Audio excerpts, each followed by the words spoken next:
mana ke bagian reception rumah sakitnya, semuanya kaget, Pak Dwi kok pakai ini BPJS gitu.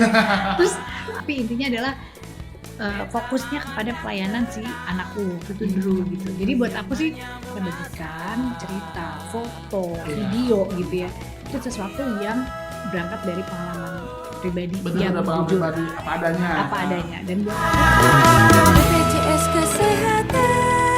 Halo Sobat Podcast, ketemu lagi dengan saya Brosis di Podcast BPJS Kesehatan. Gimana kabar Sobat semua ya? Semoga selalu sehat ya. Oke, kali ini kita kedatangan lagi tamu yang istimewa. Kalau ingat dulu ada namanya trio AB3 ya. Kalau sekarang B3. Nah, ini salah satu membernya ada di sini. Clue lainnya nih ada suaminya ini juga aktor terkenal. Malah pernah kemarin jadi anggota di aktor ngalahin The Prediksi di turnamen volley. Udah kenal ya. Oke, kita sapa saja langsung Widi Mulia. Hai. Halo, Selamat bro. pagi Kak Selamat Widi. pagi Brosis. Ini siang kali ya ini. Oh siang ya. Buat aku hari itu enaknya dibilangnya pagi biar Oh, biar lebih semangat. Benar. Ngeles banget. Ngeles banget sih. Tapi emang Kak Widi ini dari dulu saya lihat, saya angkatan 90-an ya, tapi ngerasanya kayak gak ada bedanya. Masih muda gitu, Ini- seger. Ini terbaik nih, komen terbaik di hari ini nih. Asli. Saya kan suka stalking juga nih di Instagram. Kayak kemarin itu di bulan Februari, Kak Widi itu sama Cynthia Lamusu sama Nola lagi koreo ya, latihan koreo ya. Kangen soalnya jarang ketemu lagi kan. Waduh, saya ngeliat Jadi tuh kita ketemu untuk latihan apa itu. ini gitu, daripada nggak jelas gibah kan. Iya. Mendingan kita nari, emang kita kan seneng nari semua. Oh, jadi emang gibahnya dengan benari ya. Sehat sekali ya. Sehat banget. Dan ini joget narinya itu benar-benar luas gitu. Asik. Mak-maknya tuh luar biasa walaupun mama tapi luas banget. Saya kalau nari itu kayaknya besoknya ke Haji Naim saya. Oh, Patah tulang. hati-hati. Ini ke Kak Widi sendiri sekarang kesibukannya apa nih? Beberapa hal karena aku ya namanya seniman ya, karena aku seniman nggak jauh-jauh dari kegiatan seni Iya. gitu ya. Misalnya kayak menulis lagu, terus walaupun nggak sering nyanyi di panggung, tapi masih aktif misalnya di teater, pertunjukan teater, lalu menulis lagu tadi itu juga akhirnya membuat proyek-proyek seperti lagu anak-anak misalnya. Oh iya, lagu anak-anak. Terus nih. aku jadi produsernya gitu ya. Waduh, Misalnya. bagus tuh. Terus itu akhirnya bikin anak-anakku jadi trio terbaik loh. Oh Trio iya. terbaik di AMI Awards. Oh. Jadi mereka tuh 2 tahun berturut-turut mendapatkan penghargaan AMI Awards. luar biasa. Jadi duo atau grup terbaik anak-anak. Jadi Hmm. Drew, Widuri sama Din Bagus. Tapi emang kalau kita lihat juga walaupun sibuknya juga ya mungkin karena tim juga. Tapi kalau kita lihat di Instagram tuh Kak Widi juga emang Instagram itu selalu tentang keluarga kebanyakan itu ya. Ya. Karena itu emang dia. benar-benar penting itu keluarga itu Itu ya. dia, aku beruntung di sini karena beberapa hal yang jelimet-jelimet itu udah ada yang ngurusin istilahnya. Jadi aku bisa fokus ke Iya. well-being gitu. Misalnya lebih ke kesehatan diri sendiri, Mm-mm. kesehatan anak-anak tentu Ya, saja utamanya gitu. itu ya. Dan lebih bisa menggali lebih dalam sih. Misalnya kayak istilah kerennya punya standar lebih misalnya. Misalnya kalau orang bilang ibu rumah tangga itu harus jadi orang yang paling sehat, itu tuh memang bener banget. Iya. Tapi seringkali ibu rumah tangga ini tuh dapat waktu paling sedikit untuk bisa memperdulikan dirinya sendiri atau bisa menjaga kesehatan diri sendiri. Nah di sini sih sebenarnya yang aku sangat prihatin gitu. Nah dalam keseharian aku nggak mengalami itu sih ya. Jadinya aku merasa bersyukur banget masih punya energi, masih punya rezeki lebih gitu ya Iya. untuk bisa benar-benar menjaga kesehatan optimal. Karena urusan yang lain tuh ada. Udah yang ada nanti. timnya Ya, gitu jadi ya. buat aku emang kesehatan benar-benar paling yang utama. Jadi itulah kalau lihat suka aku posting dan sebagainya itu tuh karena ya itu cara aku bersyukur sama waktu yang aku dapatkan dan memang masih dalam masih dalam umur yang punya anak tuh yang harus dapat perhatian penuh Ya, kan. nah itu tuh paling penting tuh. Itu Gimana gitu. caranya tuh kan anak tuh kan kita juga harus memperhatikan tumbuh kembangnya, Ya. pendidikannya juga. Betul. Nah itu Betul. yang paling penting tuh gimana? Ya tuh? ini hal yang sering diomong-omongin tapi sebenarnya hal yang sangat kompleks dan miris kalau buat sebagian besar ya orang tua atau terutama ibu-ibu ya karena nggak bisa juga semudah itu dijalankan. Kalau dari aku sebenarnya bukan menyederhanakan masalah tapi pengalaman sendiri aja gitu ya, bahwa hal yang aku lakukan kayak menjaga kesehatan itu ternyata jadi panjang. Dan ini jadi salah satu keputusan tepat yang sudah aku ambil sejak dulu dan aku tidak sesali gitu. Karena menyangkut kebiasaan. Menyangkut kebiasaan yang nggak bisa dibikin dadakan. Iya, karena emang kebiasaan itu kan dari kebiasaan itulah ya kan yang akan menjadi sikap kita, atau misalnya kesehatan kita itu karena kita terbiasa olahraga, makan sehat juga. Dan makan sehat itu bukan harus yang nggak enak. Makan sehat ternyata kalau kita tahu edukasi dari segi kulinernya itu sebenarnya enak gitu. Jadi sebenarnya aku pengen yang siapapun yang mendengarkan ini sobat podcast ya. Sobat podcast gitu. Kalau memang masih di umur 20-an 30-an nggak apa-apa, masih belum terlambat. Itu tuh kalau bisa kebiasaannya dimulai. Jadi buat aku sekarang punya anak yang udah mau remaja, itu mudah sekali ngomong sama mereka karena berdasarkan pengalaman sendiri dari kebiasaan itu tadi. Jadi satu, begitu sudah punya kebiasaan baik, itu nggak akan mungkin susah ditinggal, jadi nggak mungkin bisa ditinggalkan karena udah ada kebiasaan. Udah masuk ke alam bawah sadar kita. Betul gitu. Terus dua, nanti kamu akan ada fase di mana ketemu sama lingkungan lain yang mungkin punya kebiasaan lain gitu ya. Itu somehow mereka itu ngelihat kamu adalah contoh dari hasil dari melakukan kebiasaan-kebiasaan baik. Jadi bisa mempengaruhi yang lain gitu. Nah, nanti berkeluarga, anak-anaknya lihat. Kalau kita ngomongin yang sehat-sehat tapi kitanya nggak jadi contoh, anak-anaknya mungkin akan bisa bertanya-tanya gitu. Apalagi ibu tuh role model sih. Iya betul. Dan saya bersyukur ketemu pasangan yang memang punya nilai yang sama tentang kesehatan. Iya, gitu. Jadi punya visi yang sama bahwa kesehatan nomor satu. Iya, jadi kan susah sih kalau emang ada juga mungkin banyak yang pasangan yang nggak ketemu nih. Nggak satu nilai dalam menjaga kesehatan gitu. Jadi buat aku kenapa bisa misalnya kok kayaknya hidupnya seneng banget ya, kan suka ada yang komen gitu, udah enak banget ya hidupannya gini, sebenarnya kayak nggak ada masalah gitu. Ya kita tahu ya sebenarnya kita juga mengalami banyak masalah, tapi tidak kita poinnya adalah sebenarnya merayakan kehidupan yang dikasih sehari-hari aja, kesehatan, kehidupan, dan akhirnya itu tercermin juga sih anak-anak jadi ngikut gitu. Dan ternyata kita juga nggak menyangka anak-anak ini bakat-bakatnya tuh bermunculan begitu kuatnya di dunia seni juga gitu. Itu yang nggak diarahkan tapi emang ternyata muncul sendiri ya. Sebenarnya setelah ada potensi aku arahkan gitu. Tapi semuanya intinya kalau jiwanya sehat, fisiknya kita sehat, terus kita satu sama lain saling percaya dan kompak lah ya, tetap istilahnya menjalankan keputusan harian untuk sehat lah gitu ya. Ya buat aku sih itu jadi itu akan jadi jelas bahwa ya emang akan sesederhana matematika, 1+1 sama dengan 2 kalau lo bikin keputusan tepat dari awal. Iya. Nah ini nih masalah kesehatan ini paling penting nih. Aku yakin sih kalau Kak Dwi sama keluarga pasti selalu concern banget dengan kesehatan kan. Tapi kan yang namanya sakit kita nggak pernah duga ya. Iya betul. Bener. Nah infonya dengar tuh kemarin tuh Drew anakku yang pertama. Iya, anak pertama tuh kena DBD ya. Betul, DBD. Jadi pertama kalinya setelah kami punya anak, kan dia yang paling pertama 15 tahun gitu ya.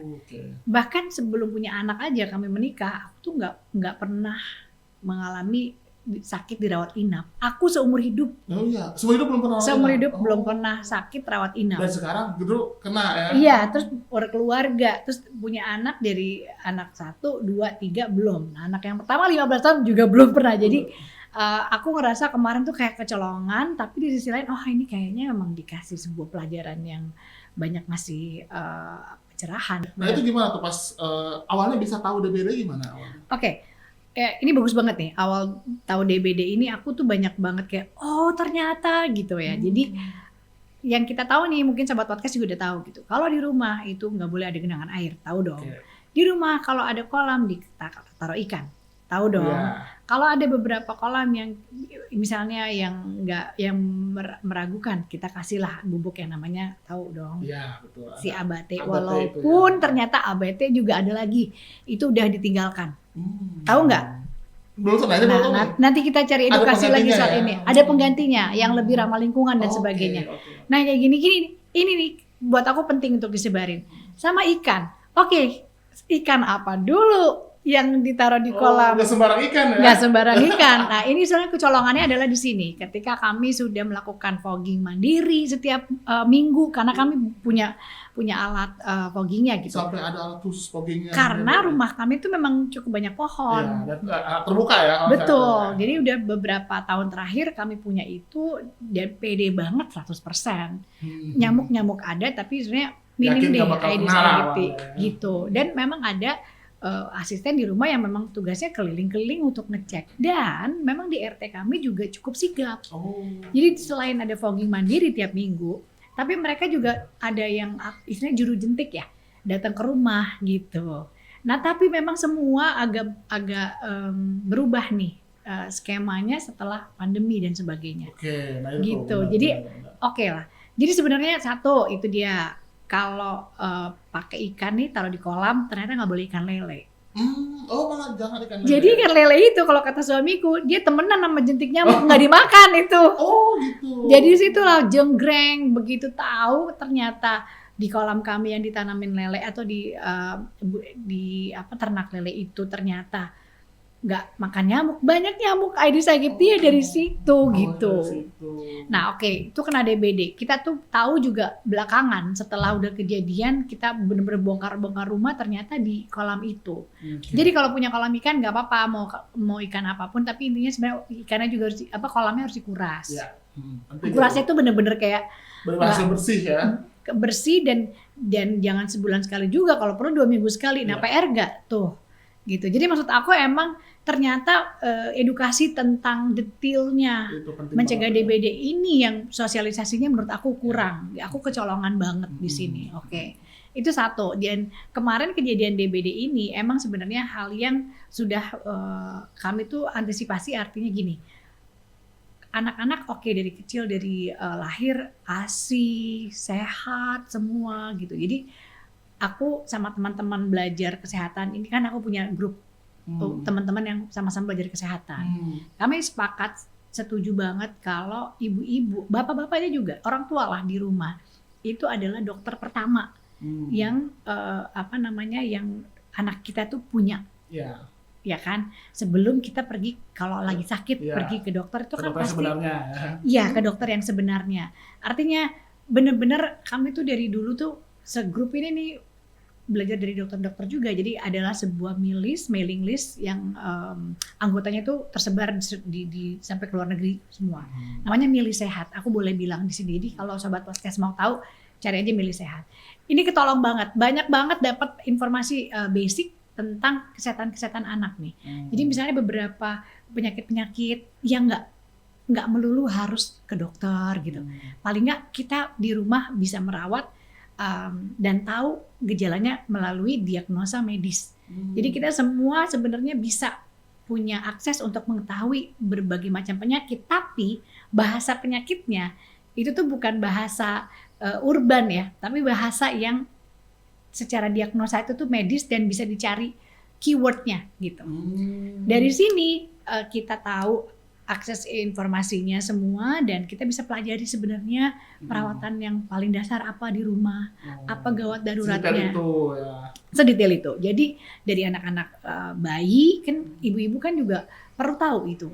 Sampai soal tersedak dan sebagainya gitu kan, ya gawat darurat segala macam. Nah, sehingga saat ngobrol tentang perawatan kesehatan, misalnya mau asuransi dan sebagainya, Nah, itu jadi pembahasan. Oh, termasuk perlindungan kesehatan tuh penting banget di situ ya. Perlindungan kesehatan jadi gini, walaupun beberapa penyakit bisa diurus di rumah atau dirawat di rumah dengan edukasi yang cukup, dan tentu saja kita punya misalnya nomor dokter darurat, tapi kita tetap harus tahu kondisi-kondisi tertentu yang nggak bisa dirawat di rumah, bro. Ya. Gitu misalnya ya itu tadi DBD.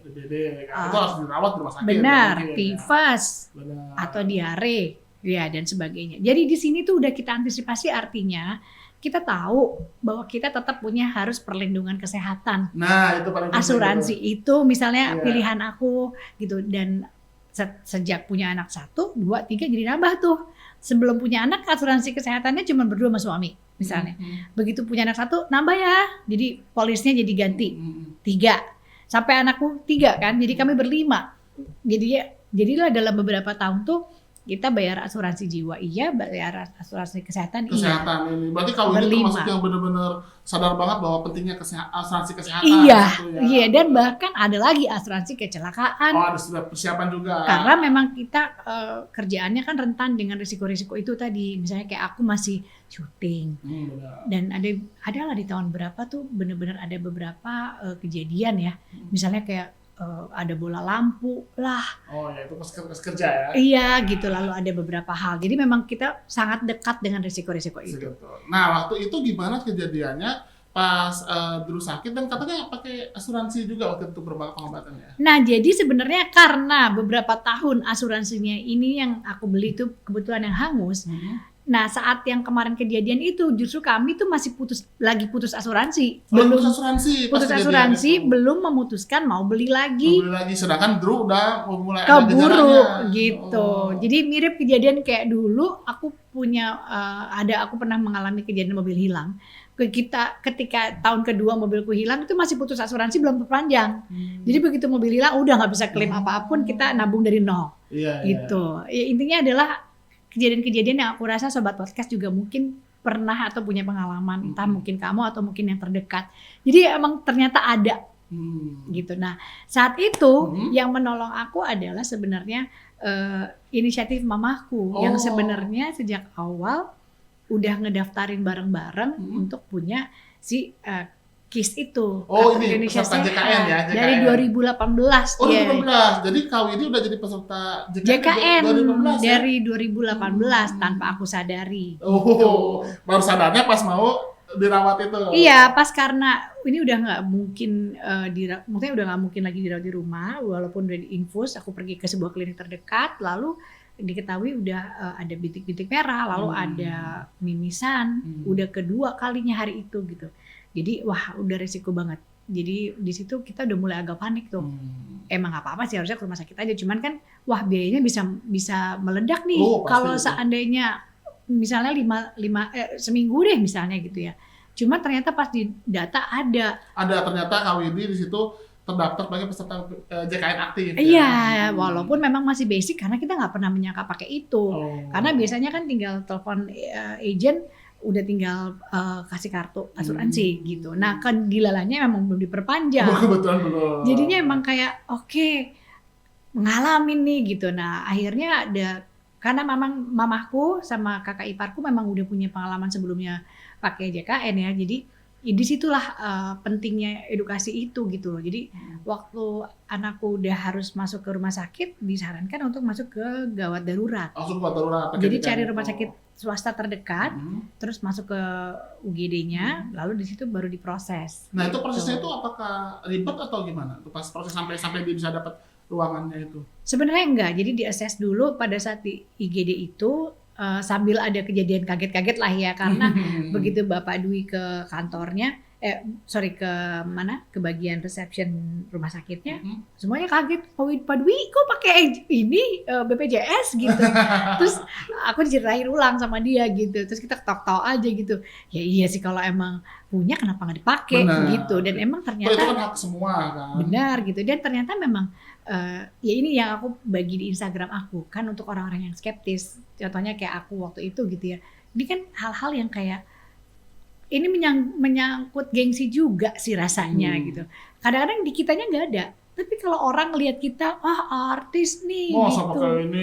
Iya gitu. Padahal jadi sebenarnya itu sama aja. Sebenarnya lucu gitu. Kemarin kita juga. Nah buat aku lucunya adalah buat aku ya karena memang itu rumah sakit swasta sih memang ya tentu saja berbeda dengan rumah sakit yang bukan swasta gitu ya.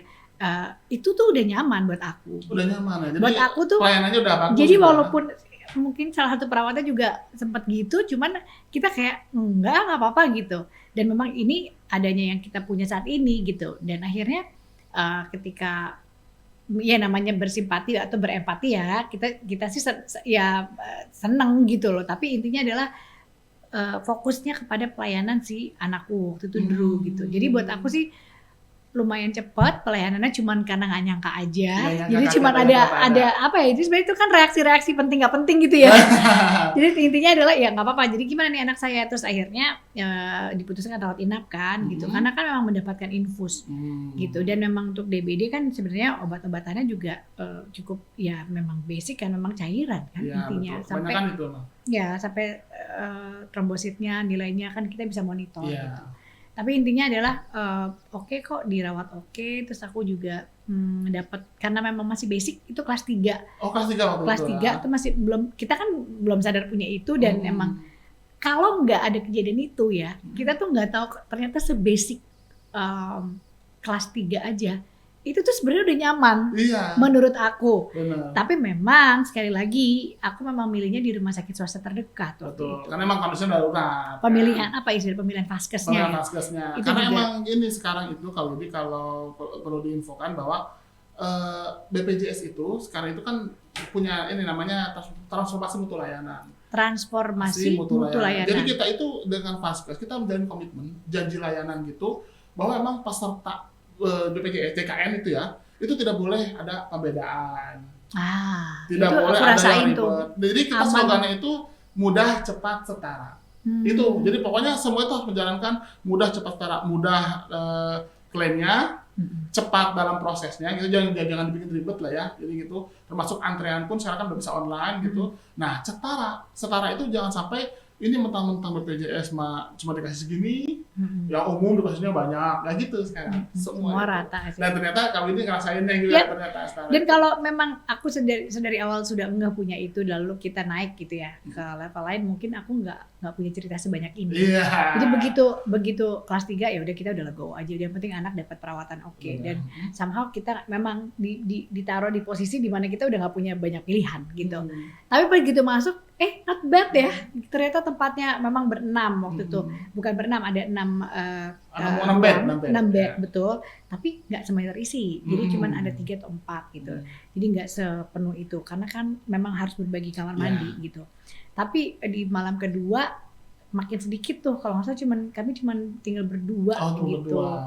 Nah, jadi sebenarnya aku sih nggak kepengen semuanya juga ngalamin yang aku alamin kemarin. Tapi aku harus ngalamin itu untuk tahu mutu layanan, untuk tahu ternyata kenyamanan, ternyata oke. Nah, mungkin kalau selama ini pernah ngerasain fasilitas VIP karena anakku pernah dirawat atau aku pernah dirawat di rumah sakit yang di cover asuransi, mungkin beda lagi. Iya. Aku mungkin udah punya standar yang gitu ya. Betul, Lalu menyebabkan kalau ada yang lain lagi pengennya standarnya sama. Nah, tapi yang aku bilang tadi memang mungkin harus ngalamin ini supaya tahu bahwa standar yang segini seperti ini. Iya.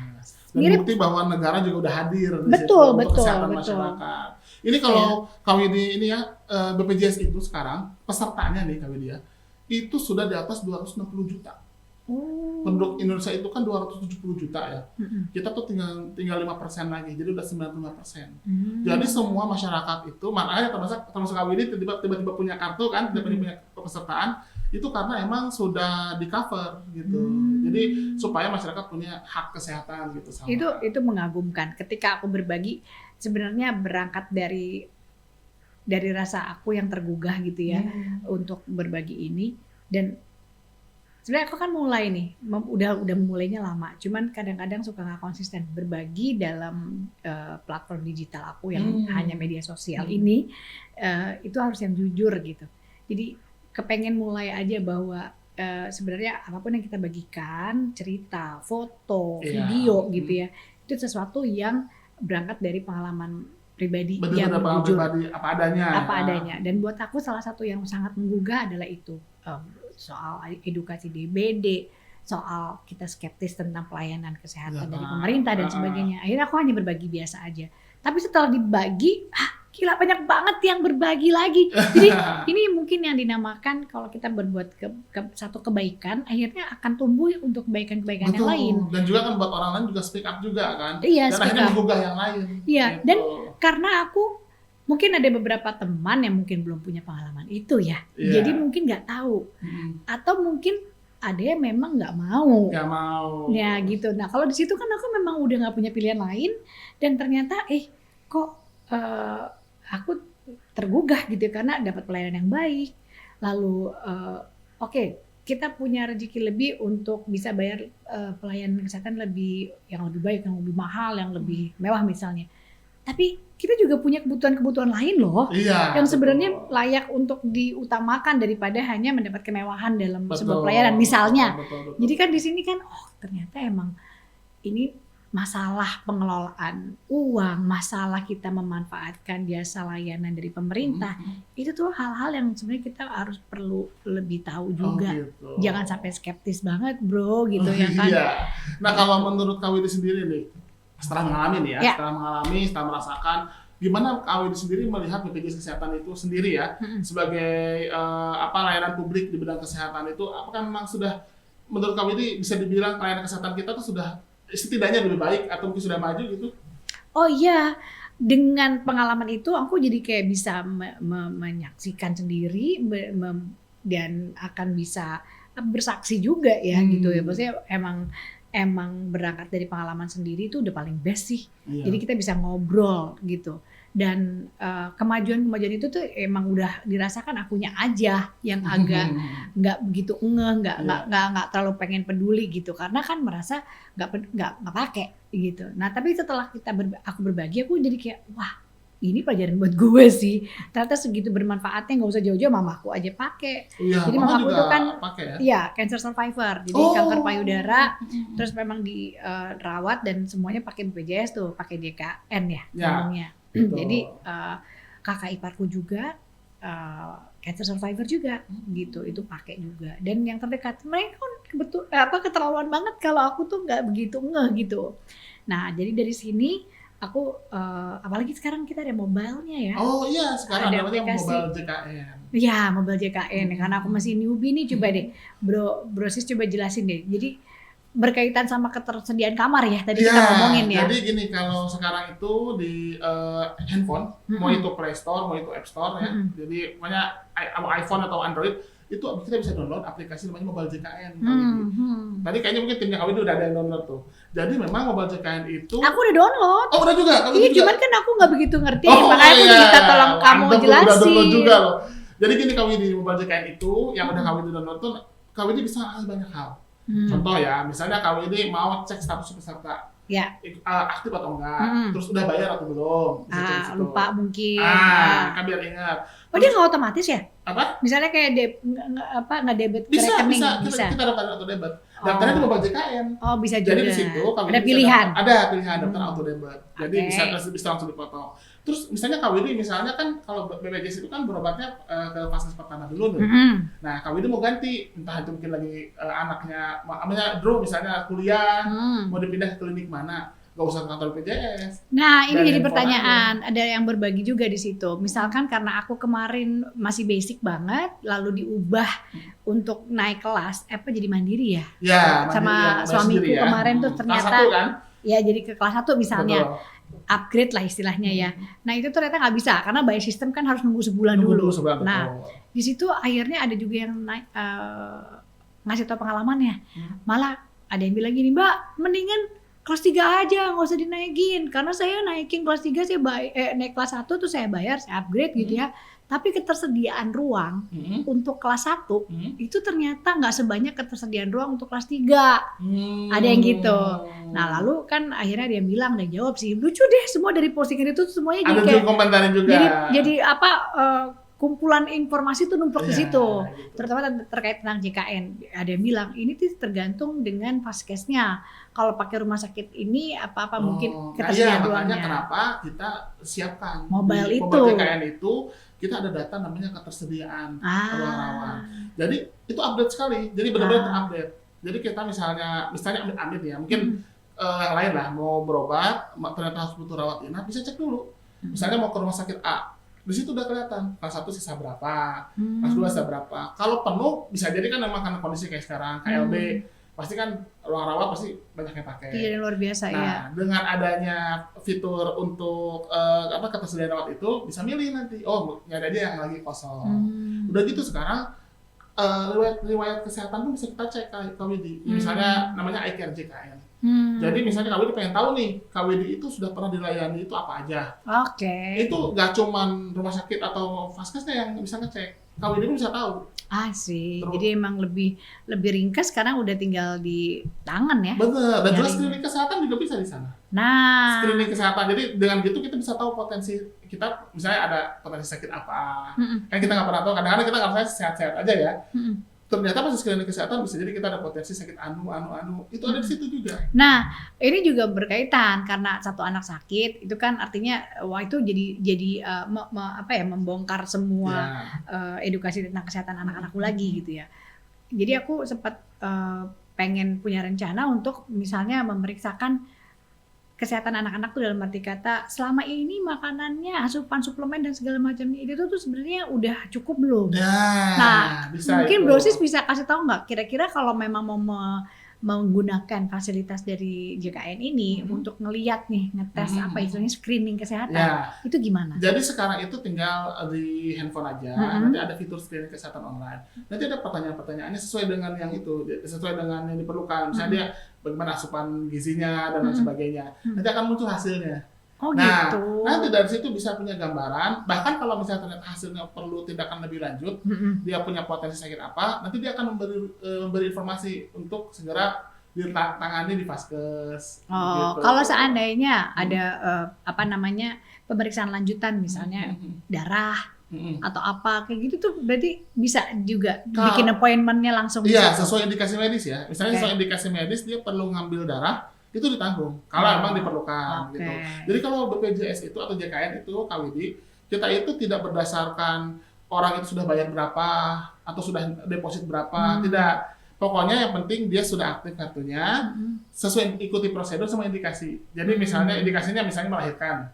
Melahirkan itu kan dia tidak bisa milih mau sesar atau mau normal. Tapi kalau ternyata indikasi medisnya sesar, ditanggung sesarnya. Jadi yang penting ikuti indikasi medis, kalau BPJS itu akan nanggung semua. Nah, satu lagi fitur yang unik itu yang mungkin harus tahu itu antrian online KWD. Oh. Selama ini kan orang ngantri itu kan nitip sendal tuh. Dari subuh tuh dia nitip sendal, dapatnya maghrib. Nah, sekarang ada antrian online. Jadi KWD cuma tinggal pilih misalnya mau berobat kapan, di fase yang udah dipilih ya, nanti akan muncul antriannya. Termasuk nanti kalau rujukan nanti dia akan ketahuan. KWD dapat nomor antrian sekian, dilayani jam segini. Jadi KWD udah tahu, datangnya berarti nggak usah pagi-pagi. Ternyata dilayani jam 4 sore misalnya, jam 3 aja lah datangnya ke sana. Gitu. Oke. Jadi tidak harus ngantri lama-lama gitu. Itu yang bikin malas. Tadi Benar. sempat jadi pembahasan gitu. Kenapa selama ini skeptis sih?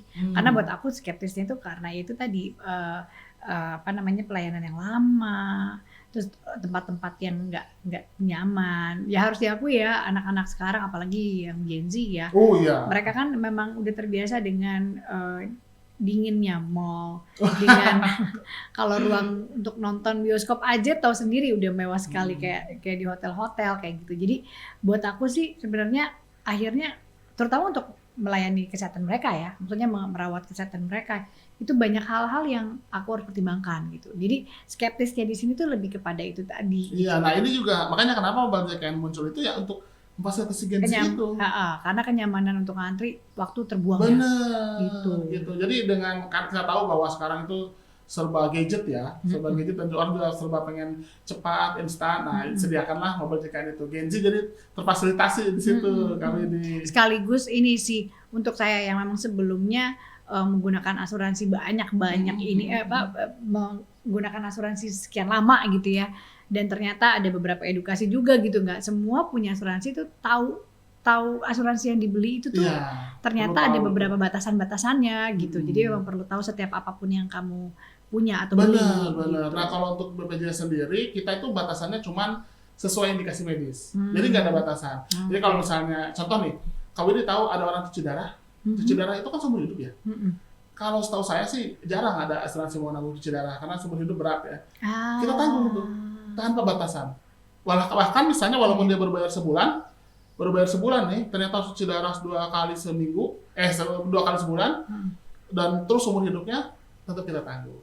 Pasang ring jantung semua Itu kita tahu, tapi batasannya adalah ikuti prosedur. Prosedur. Jadi- Ini seperti yang dialami sama Oh, manajer ada. aku. Oh. Suaminya juga harus cuci darah tuh.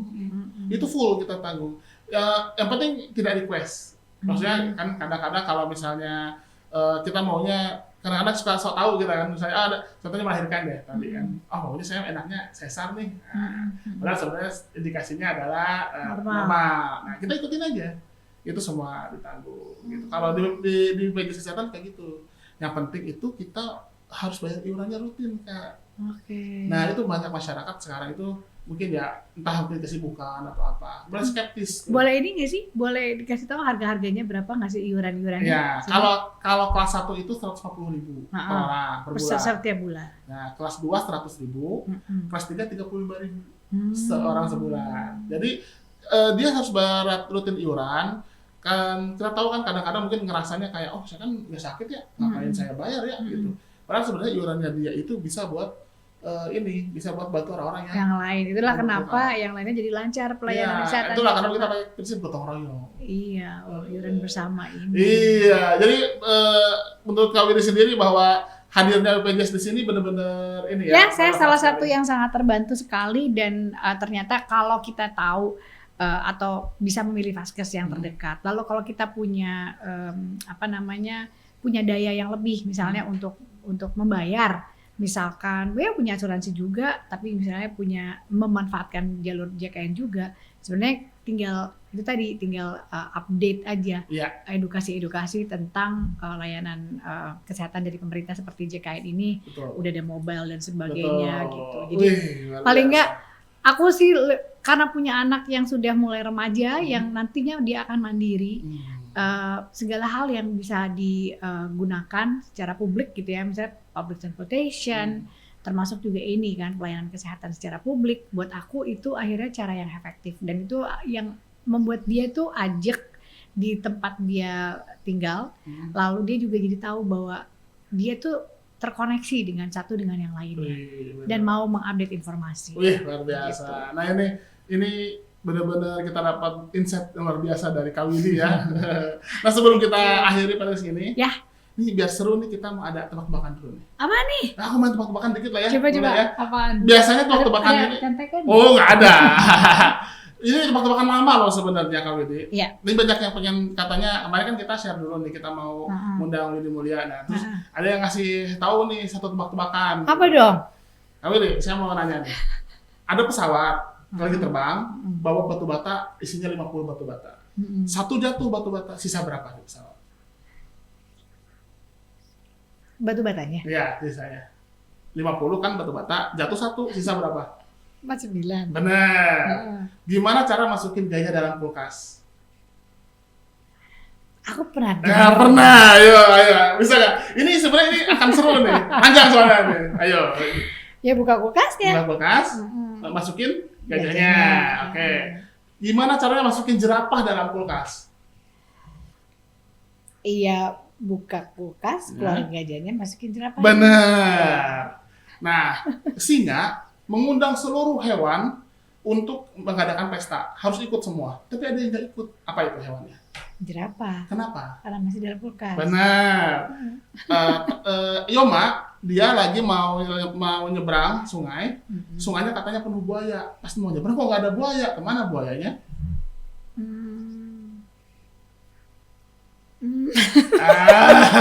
Ikut pesta dong. Wih bener, luar biasa. Iya. Oke, tapi pas Yoma nyebrang kok tetap mati dia Yomanya. Aduh. Kenapa ya bisa tetap mati? Kan udah nggak ada buaya, itu tetap mati. Kenapa? Ya udah di situ umurnya. Bukan. Bukan. Apa dong? Ayo jawabannya apa? Ayo tahu jawabannya? Enggak. Nyerah. Kejatuhan batu bata satu tadi terakhir. Astagfirullahaladzim, ya Robby. Akhirnya kena kali ini. Aduh. Terus saya deg-degan karena takutnya kali ini bisa jawab semua ternyata terakhir. Tapi awal-awal bagus nih kali ini. Aku kasih kok yang terakhir, aku tahu jawabannya. Oh gitu ya, jadi ngepur ya. Oke, ini kan udah selesai nih podcastnya nih. Tapi sebelum kita akhiri, mungkin ada yang mau kami disampaikan ke Sobat Podcast. Mungkin utamanya bagaimana tentang kemauan kita untuk membayar iuran BPJS dan sebagainya. Oke. Kesehatan juga, silakan. Sebenarnya mungkin aku yang paling terlambat untuk ngasih tahu ini, tapi berangkat dari pengalaman sendiri dan kayaknya memang harus seperti itu jalannya. Aku berterima kasih banget karena sangat terbantu keadaan kesehatan anakku Drew waktu itu dengan fasilitas JKN. Dan buat aku yang lain kalau memang mungkin berangkat dari rasa skeptis aku juga gitu ya, ternyata nggak sulit mengupdate tentang berita-berita baru, fasilitas-fasilitas terbaru ya dari layanan kesehatan publik ini, JKN ini. Kalau kita mau tahu, mau tanya gitu. Dan buat aku sih ternyata itu tuh iuran itu juga jadi penting gitu. Jadi mudah-mudahan aku nih baru upgrade ya. Jadi baru mulai bayar yang nantinya kita maunya kelas 1 ceritanya gitu ya. Nah untuk kalian yang memang udah selama ini bayar, mungkin ada beberapa yang mungkin gak mau upgrade, tetap aja di kelas 1 ya, tapi intinya jangan sampai lewat dari waktunya bayar rutin, karena itu penting juga buat fasilitas atau sistemnya jadi berputar terus ya. Jadi mungkin bukan kita yang sakit, bukan dari pihak keluarga kamu yang sakit, tapi ada lagi yang memerlukan itu juga gitu. Jadi mudah-mudahan ini jadi satu hal yang dilakukan dan jadi kebiasaan ya. Jadi kebiasaan sehat bukan hanya hari-hari kita untuk berupaya kita sehat, tapi juga kebiasaan untuk bayar iuran dan bisa membantu yang lainnya untuk terus sehat gitu. Wih, mantap. Oke, itu podcast kita kali ini dengan Kak Widi Mulia yang luar biasa. Terima banget, kasih Bro Siswanto. Senang banget bisa ketemu dengan sosok yang sangat inspiratif, ya kan? Kita doakan semoga Kak Widi dan keluarga sehat selalu ya. Kamu juga, terima Amin, kasih banyak. Amin. Jangan lupa teman-teman, nanti kita akan adakan lagi podcast dengan narasumber-narasumber yang tidak kalah istimewa. Jangan lupa juga untuk selalu jaga kesehatan, dan jangan lupa juga untuk like, subscribe, dan share video ini di semua sosmed teman-teman. Saya Brosis, see you next time.